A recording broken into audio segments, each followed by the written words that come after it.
বিসমিল্লাহির রহমানির রহিম। দয়াময় পরম দয়ালু আল্লাহর নামে। আলিফ লাম মিম। আলিফ লাম মিম। গুলিবাতির রুম। রোমকগণ পরাজিত হইয়াছে। ফি আদনাল আরদি ওয়া হুম মিন বা'দি গালাবিহিম সায়াগলিবুন। নিকটবর্তী অঞ্চলে, কিন্তু উহারা উহাদের এই পরাজয়ের পর শীঘ্রই বিজয়ী হইবে। ফি বিদ'i সিনিন লিল্লাহিল আমরু মিন ক্বাবলু ওয়া মিন বা'দ ওয়া ইয়াওমাইযিন ইয়াফরাহুল মুমিনুন। কয়েক বৎসরের মধ্যেই পূর্বের ও পরের ফয়সালা আল্লাহরই, আর সেই দিন মুমিনগণ হর্ষোৎফুল্ল হইবে। বিনাসরিল্লাহ ইয়ানসুরু মান ইয়াশাউ ওয়া হুয়াল আজিজুর রহিম। আল্লাহর সাহায্যে তিনি যাহাকে ইচ্ছা সাহায্য করেন, এবং তিনি পরাক্রমশালী, পরম দয়ালু। ওয়া'দাল্লাহ লা ইউখলিফুল্লাহু ওয়া'দাহু ওয়ালাকিন্না আকসারান নাসি লা ইয়া'লামুন। ইহা আল্লাহরই প্রতিশ্রুতি। আল্লাহ তাহার প্রতিশ্রুতি ব্যতিক্রম করেন না, কিন্তু অধিকাংশ লোক জানে না। يعلمون ظاهرا من الحياة الدنيا وهم عن الآخرة هم غافلون। উহারা পার্থিব জীবনের বাহ্য দিক সম্বন্ধে অবগত, আর আখিরাত সম্বন্ধে উহারা গাফিল। أولم يتفكروا في أنفسهم ما خلق الله السماوات والأرض وما بينهما إلا بالحق وأجل مسمى وإن كثيرا من الناس بلقاء ربهم لكافرون। উহারা কি নিজেদের অন্তরে ভাবিয়া দেখে না, আল্লাহ আকাশ মণ্ডলী, পৃথিবী ও উহাদের অন্তর্বর্তী সমস্ত কিছু সৃষ্টি করিয়াছেন যথাযথভাবে এবং এক নির্দিষ্ট কালের জন্য, কিন্তু মানুষের মধ্যে অনেকেই তাহাদের প্রতিপালকের সাক্ষাতে অবিশ্বাসী।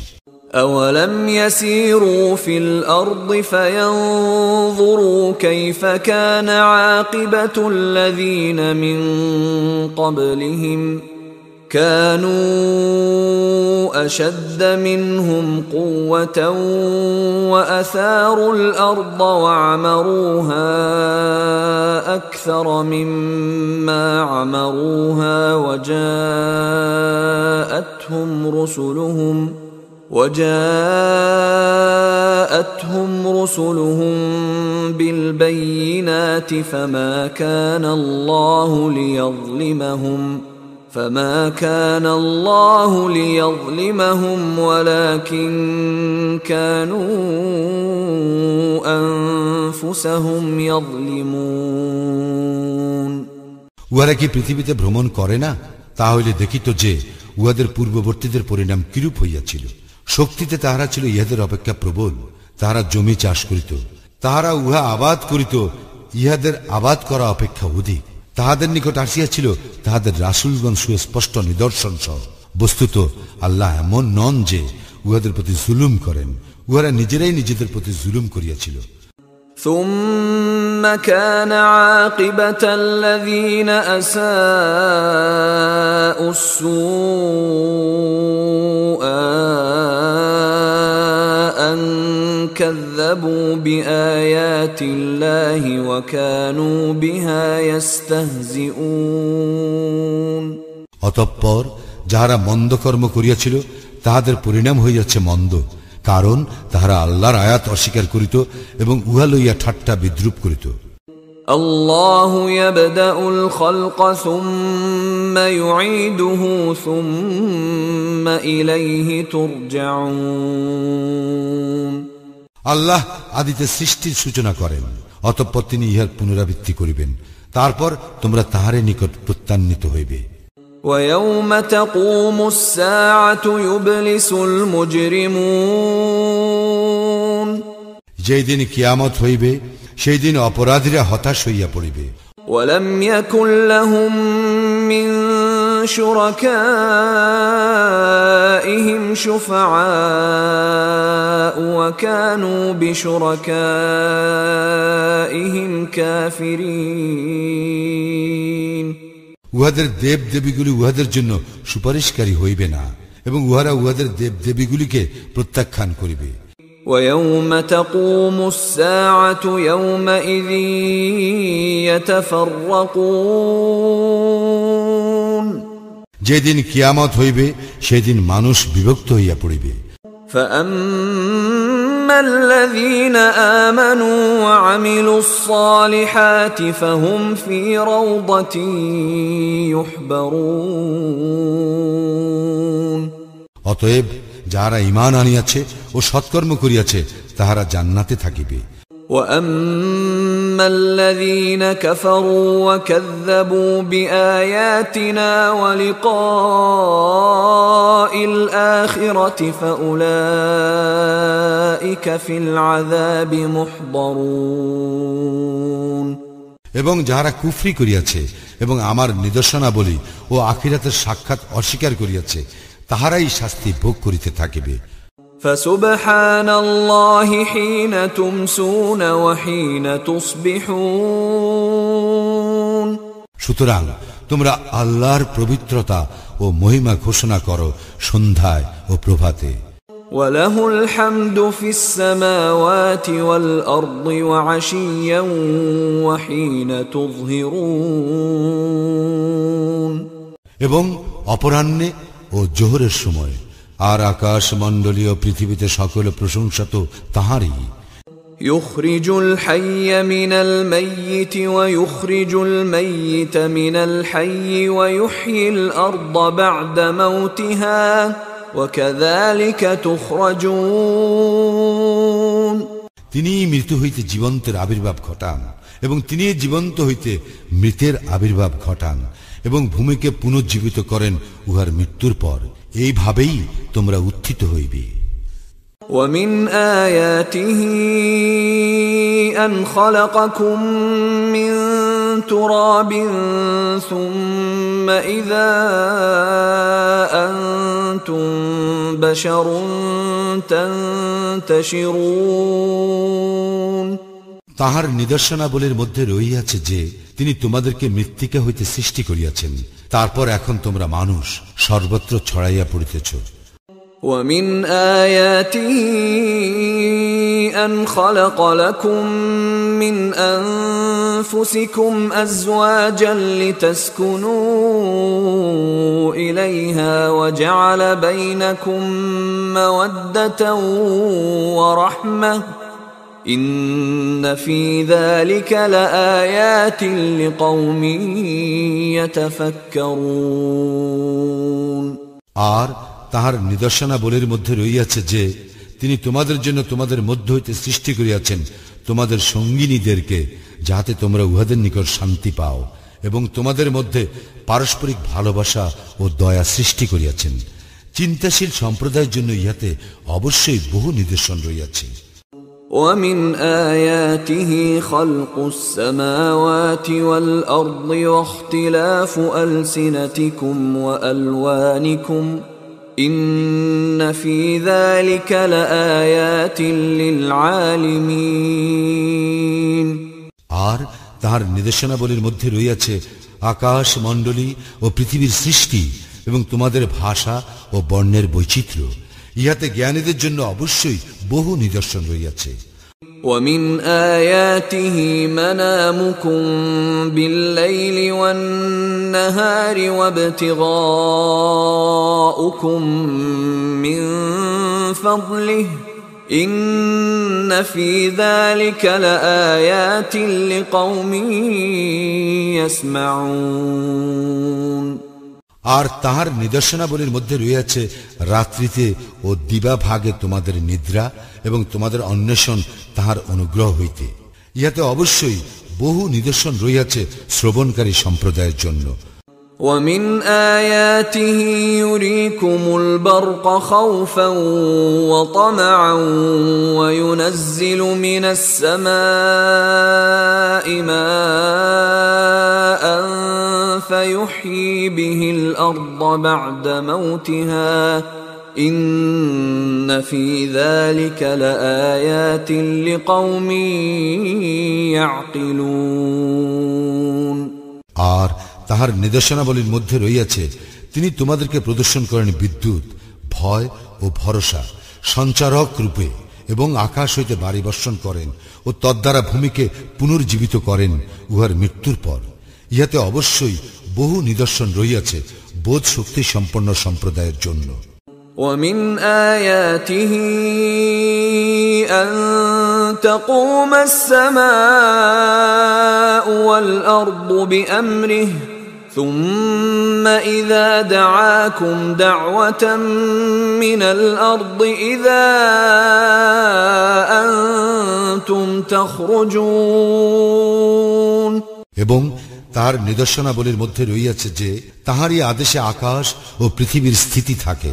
অতঃপর আল্লাহ যখন তোমাদেরকে মৃত্তিকা হইতে উঠিবার জন্য একবার আহ্বান করিবেন তখন তোমরা উঠিয়া আসিবে। وَلَهُ مَن فِي السَّمَاوَاتِ وَالْأَرْضِ كُلٌّ لَّهُ قَانِتُونَ। আকাশ মণ্ডলী ও পৃথিবীতে যাহা কিছু আছে তাহা তাহারই, সকলেই তাহার আজ্ঞাবহ। وهو الذي يبدأ الخلق ثم يعيده وهو أهون عليه وله المثل الأعلى في السماوات والأرض وهو العزيز الحكيم। তিনি সৃষ্টিকে অস্তিত্বে আনয়ন করেন, অতঃপর তিনি ইহাকে সৃষ্টি করিবেন পুনর্বার। ইহা তাহার জন্য অতি সহজ। আকাশ মণ্ডলীয় পৃথিবীতে সর্বোচ্চ মর্যাদা তাহারই, এবং তিনি পরাক্রমশালী প্রজ্ঞাময়। ضرب لكم مثلا من أنفسكم هل لكم مما ملكت أيمانكم من شركاء فيما رزقناكم فأنتم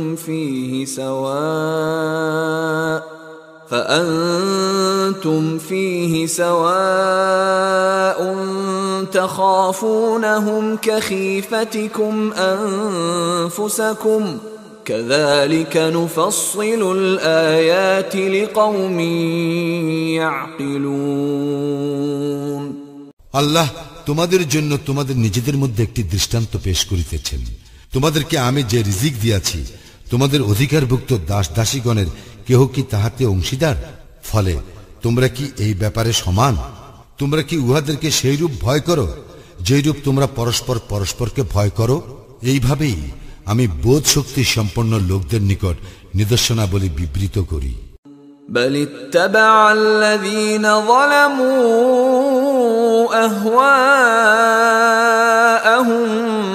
بغير علم فمن يهدي من أضل الله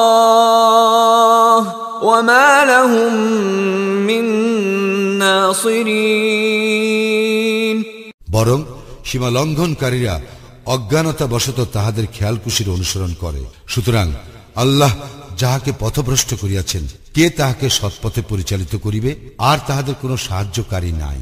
فأقم وجهك للدين حنيفا فطرة الله التي فطر الناس عليها لا تبديل لخلق الله ذلك الدين القيم ولكن أكثر الناس لا يعلمون। তুমি একনিষ্ঠ হইয়া নিজকে দ্বীনে প্রতিষ্ঠিত করো, আল্লাহর প্রকৃতির অনুসরণ করো। যে প্রকৃতি অনুযায়ী তিনি মানুষ সৃষ্টি করিয়াছেন, আল্লাহর সৃষ্টির কোনো পরিবর্তন নাই। ইহাই সরল দিন, কিন্তু অধিকাংশ মানুষ জানে না। منيبين إليه واتقوه وأقيموا الصلاة ولا تكونوا من المشركين বিশুদ্ধ চিত্তে তাহার অভিমুখী হইয়া তাহাকে ভয় করো, সালাত কায়েম করো এবং অন্তর্ভুক্ত হইও না মুশরিকদের। من الذين فرقوا دينهم وكانوا شيعا كل حزب بما لديهم فرحون যারা নিজেদের দ্বীনে মতভেদ সৃষ্টি করিয়াছে এবং বিভিন্ন দলে বিভক্ত হইয়াছে, প্রত্যেক দলই নিজ নিজ মতবাদ লইয়া উৎফুল্ল। وَإِذَا مَسَّ النَّاسَ ضُرٌّ دَعَوْا رَبَّهُم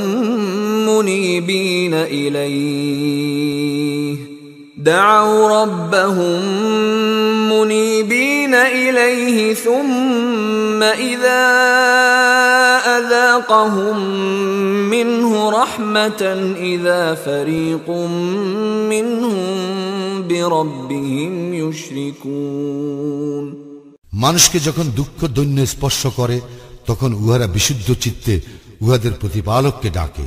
অতঃপর তিনি যখন উহাদেরকে স্বীয় অনুগ্রহ আস্বাদন করান, তখন উহাদের একদল উহাদের প্রতিপালকের শরীক করিয়া থাকে। লিয়াকফুরু বিমা আতাইনাহুম ফাতামাত্তাউ ফাসাউফা তা'লামুন। ফলে উহাদেরকে আমি যাহা দিয়াছি তাহা উহারা অস্বীকার করে, সুতরাং ভোগ করিয়া লও, শীঘ্রই তোমরা জানিতে পারিবে। أم أنزلنا عليهم سلطانا فهو يتكلم بما كانوا به يشركون আমি কি উহাদের নিকট এমন কোন দলিল অবতীর্ণ করিয়াছি যাহা উহাদেরকে শরীক করিতে বলে? وَإِذَا أَذَقْنَا النَّاسَ رَحْمَةً فَرِحُوا بِهَا وَإِن تُصِبْهُمْ سَيِّئَةٌ بِمَا قَدَّمَتْ أَيْدِيهِمْ إِذَا هُمْ يَقْنَطُونَ আমি যখন মানুষকে অনুগ্রহের আশ্বাদ দেই, উহারা তাহাতে উৎফুল্ল হয়, এবং উহাদের কৃতকর্মের ফলে দুর্দশাগ্রস্ত হইলেই উহারা হতাশ হইয়া পড়ে। أَوَلَمْ يَرَوْا أَنَّ اللَّهَ يَبْسُطُ الرِّزْقَ لِمَن يَشَاءُ وَيَقْدِرُ إِنَّ فِي ذَلِكَ لَآيَاتٍ لِقَوْمٍ يُؤْمِنُونَ উহারা কি লক্ষ্য করে না, আল্লাহ যাহার জন্য ইচ্ছা রিজিক প্রশস্ত করেন এবং সীমিত করেন, ইহাতে অবশ্যই নিদর্শন রহিয়াছে মুমিন সম্প্রদায়ের জন্য। فآت ذا القربى حقه والمسكين وابن السبيل ذلك خير للذين يريدون وجه الله وأولئك هم المفلحون অতএব আত্মীয়কে দিবে তাহার হক এবং অভাবগ্রস্ত ও মুসাফিরকেও। যাহারা আল্লাহর সন্তুষ্টি কামনা করে তাহাদের জন্য ইহা শ্রেয় এবং তাহারাই সফল কাম। وما آتيتم من ربا ليربو في أموال الناس فلا يربو عند الله وما آتيتم من زكاة تريدون وجه الله فأولئك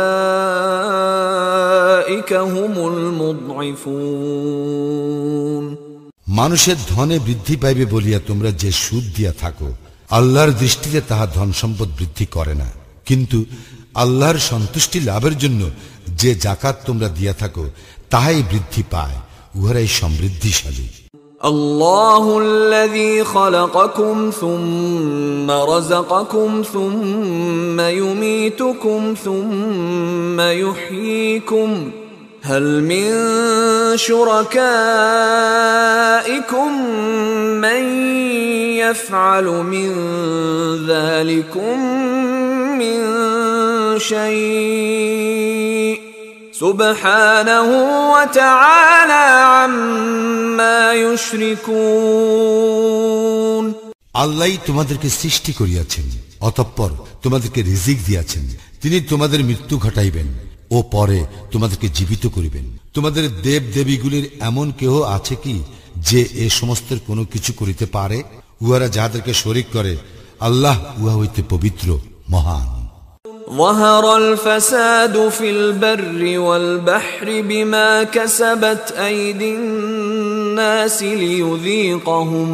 ليذيقهم بعض الذي عملوا لعلهم يرجعون মানুষের কৃতকর্মের দরুন স্থলে ও সমুদ্রে বিপর্যয় ছড়াইয়া পড়ে, যাহার ফলে উহাদেরকে উহাদের কোন কোন কর্মের শাস্তি তিনি আস্বাদন করান, যাহাতে উহারা ফিরিয়া আসে। قل سيروا في الأرض فانظروا كيف كان عاقبة الذين من قبل كان أكثرهم مشركين বলো, তোমরা পৃথিবীতে পরিভ্রমণ করো এবং দেখো তোমাদের পূর্ববর্তীদের পরিণাম কি হইয়াছে। উহাদের অধিকাংশই ছিল মুশরিক। فأقم وجهك للدين القيم من قبل أن يأتي يوم لا مرد له من الله يومئذ يصدعون তুমি সরল দিনে নিজেকে প্রতিষ্ঠিত করো। আল্লাহর পক্ষ হইতে যে দিবস অনিবার্য তাহা উপস্থিত হইবার পূর্বে সেই দিন মানুষ বিভক্ত হইয়া পড়িবে। من كفر فعليه كفره ومن عمل صالحا فلأنفسهم يمهدون যে কুফরি করে, কুফরির শাস্তি তাহারই প্রাপ্য। যারা সৎকর্ম করে তারা নিজেদের জন্যই রচনা করে সুখসজ্জা। ليجزي الذين آمنوا وعملوا الصالحات من فضله إنه لا يحب الكافرين কারণ যাহারা ঈমান আনে ও সৎকর্ম করে, আল্লাহ তাহাদেরকে নিজ অনুগ্রহে পুরস্কৃত করেন, তিনি কাফিরদেরকে পছন্দ করেন না। ومن آياته أن يرسل الرياح مبشرات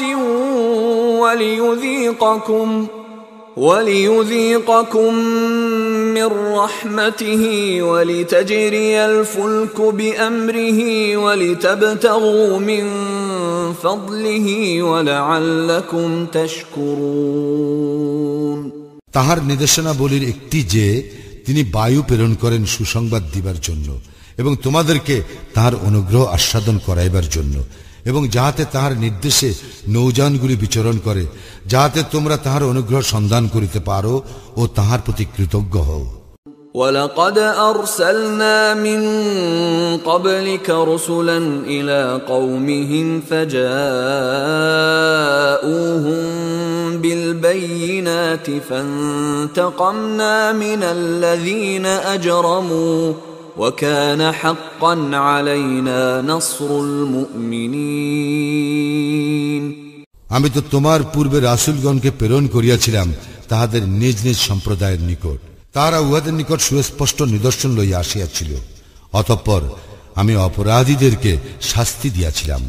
মুমিনদেরকে সাহায্য করা আমার দায়িত্ব। الله الذي يرسل الرياح فتثير سحابا فيبسطه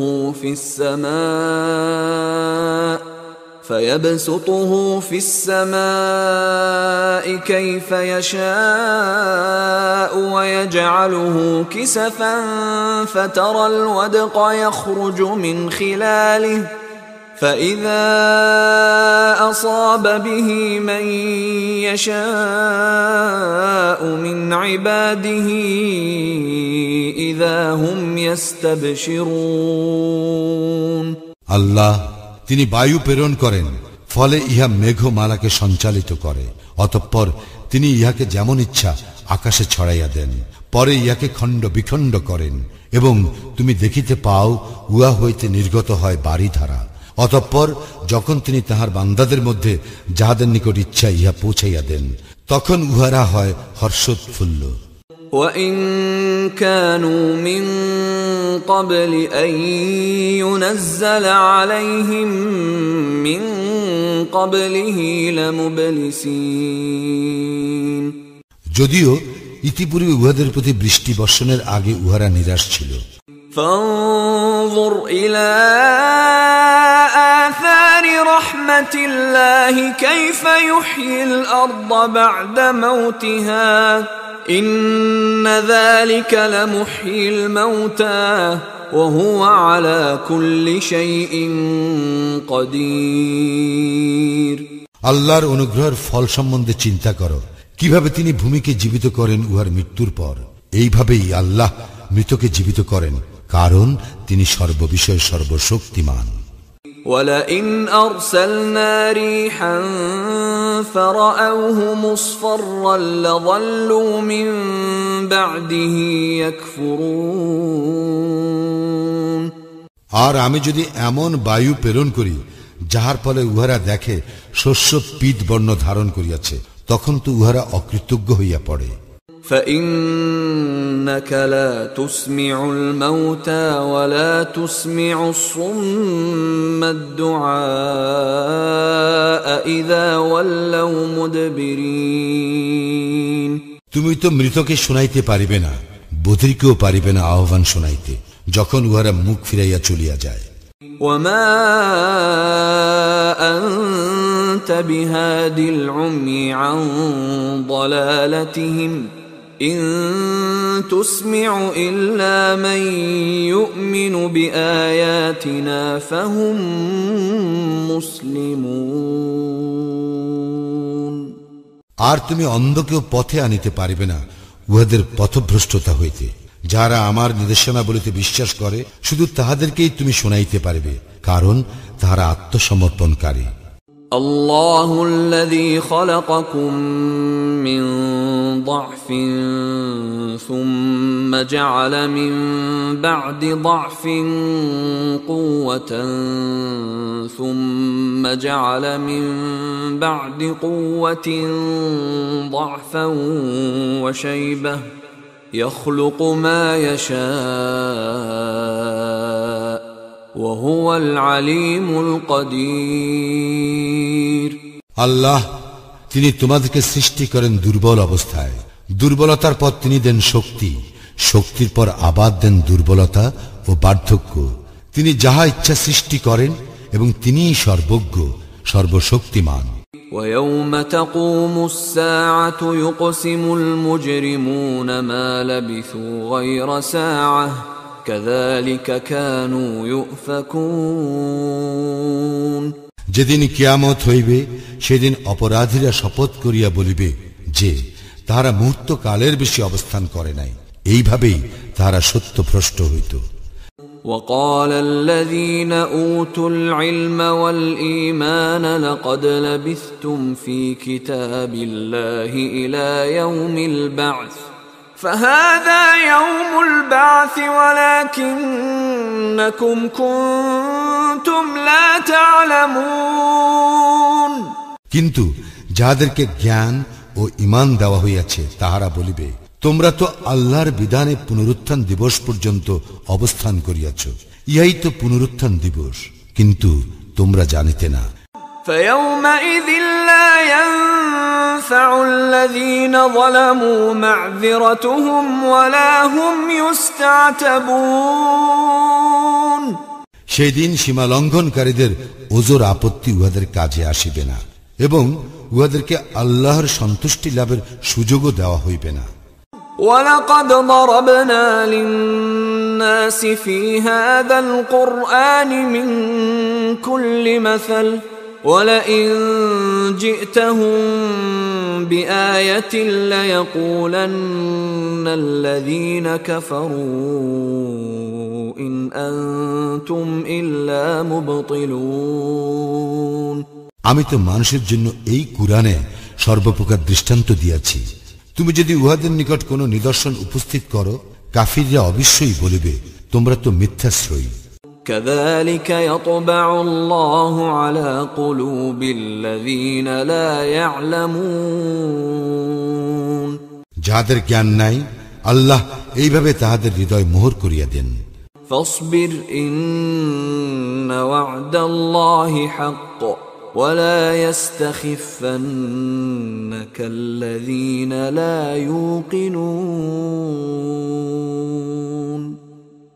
অতএব তুমি ধৈর্য ধারণ করো, নিশ্চয়ই আল্লাহর প্রতিশ্রুতি সত্য। যাহারা দৃঢ় বিশ্বাসী নয়, তাহারা যেন তোমাকে বিচলিত করিতে না পারে।